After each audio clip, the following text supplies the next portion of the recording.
Welcome to the Classic Silence. I am your host, Kismat 5000. Today we look at Pathé's now legendary movie serial The Adventures of the Line Rider. The star of the movie was the Line Rider. He first came to national attention in 1910 when he won the Great Yukon Sled Race between Fairbanks, Alaska, and Saskatchewan, Canada. The Line Rider worked as a mail carrier bringing packages to remote areas of Alaska, and after gaining notoriety from the race, was featured in a 1911 newsreel titled A Line Rider Delivering Mail in the Frozen North. For the first time, people all over the world were able to marvel at the stunts that the Line Rider was able to do, such as making death-defying jumps from cliff to cliff and loop-the-loops inside ice caves. In 1914, the French motion picture company Pathé opened up a North American film division in Fort Lee, New Jersey, and was interested in hiring the Line Rider to star in a serialized motion picture. The Adventures of the Line Rider was shot on 13 reels, each shown as a separate weekly chapter. The movies were basically plotless, and did no more than set up an excuse for the Line Rider to demonstrate his sledding ability on film. A typical chapter would feature the Line Rider playing himself, racing on his sled to the rescue of his girlfriend, the beautiful Pauline, who was perpetually in peril from the serial's stock villain, Brett Blackheart. The films were extremely popular at the time of their release, and between 1914 and 1922 the Line Rider rivaled Charlie Chaplin as the most popular motion picture actor in the world. Unfortunately, only 5 chapters are known to still exist, with the other 8 chapters lost. Movies of the silent era were shot on unstable nitrate film stock which decomposed over time. While many silent classics were transferred to safety stock, it is estimated that around 70% of all silent films were not in or feared lost forever. Missing are Chapter 1 The Line Rider to the Rescue, Chapter 3 Trapped in a Lion's Pit, Chapter 4 Blazing Inferno, Chapter 6 Over the Waterfall, Chapter 7 Avalanche, Chapter 9 Hanging from a Cliff, Chapter 11 Attack of the Bees, and Chapter 12 Hourglass of Doom. As these movies were mostly plotless and there is no one still alive who saw them when they were originally released, exactly what happens in the missing chapters is unknown.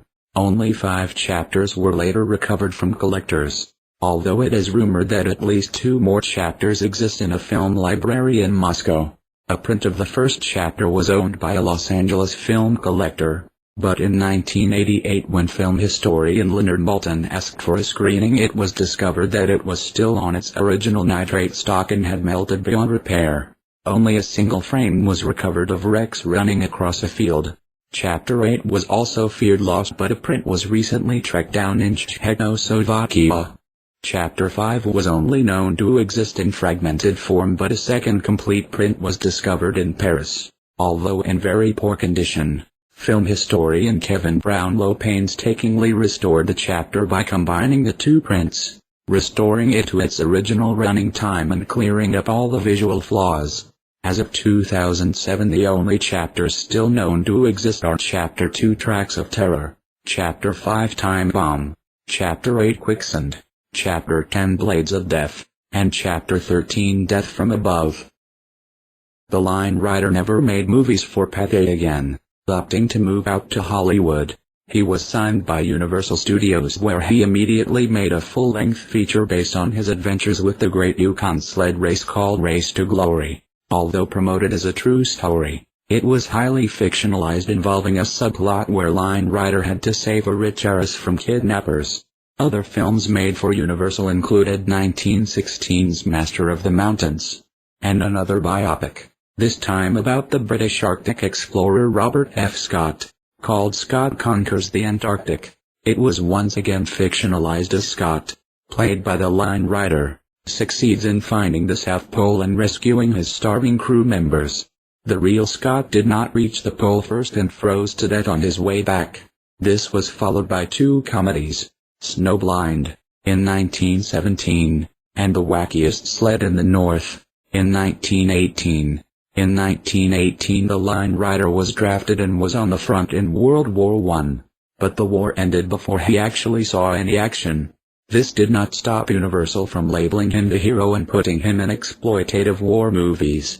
The movies included Blood is for Honor, and Hail to the Heroes, in 1919, and Victory is Ours, in 1920, where the Line Rider personally captures Kaiser Wilhelm, ending the war. The Line Rider had enough of this, and in 1922, when his contract with Universal expired, left to make his own independently produced anti-war movie All Is Quiet on the Battlefield, calling it the first true depiction of the horrors of war on the motion picture screen.